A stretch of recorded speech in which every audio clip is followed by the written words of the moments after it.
1987ஆம் ஆண்டின் இந்திய இலங்கை உடன்பாட்டின் அடிப்படையிலும் அப்போதைய 13வது திருத்தச் சட்டத்தின் அடிப்படையிலும் அரசாங்க அதிபர்களும் மாவட்ட செயலாளர்களும் மாகாண நெறிப்படுத்தலின் கீழ் இருந்தார்கள்.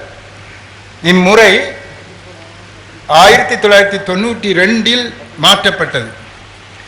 திருத்தங்கள் நடைபெற்று திருத்தப்பட்ட அரசியல் அமைப்பு அல்லது புதிய அரசியல் அமைப்பு வெகு விரைவில் வரவிருக்கும் நேரத்தில் அதிகார பரவலாக்கல் ஆரோக்கியமாக நடைபெறும் என்று நாம் எதிர்பார்த்து கொண்டிருக்கும் நேரத்தில் பல் நிர்வாக அலகுகளை நீக்கி ஒற்றுமைப்பட்ட ஒரே மாகாண நிர்வாகம் நடைபெற கௌரவ பிரதமர் அவர்கள் வழிவகுக்க வேண்டும் என்று கேட்டுக்கொள்கின்றேன்.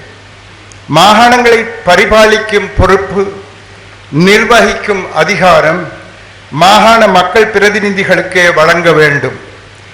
ஆளுநருக்கு ஒரு அதிகார அலகு, மாவட்ட செயலாளர்களுக்கு ஒரு அலகு, எமக்கு இன்னொரு அலகு என்று இருந்தால் மாகாணம் உருப்படாமல் போய்விடும். முரண்பாடுகள் தான் மிஞ்சும். இவற்றை தவிர்ப்பதென்றால் இந்திய நாட்டின் அதிகார அலகுகளின் ஆளுநர்கள் போலவே இங்கும் ஆளுநர்கள் ஆளுநர்களாகவே இருக்க வேண்டும். ஆள்பவர்களாக மாறிவிடக்கூடாது.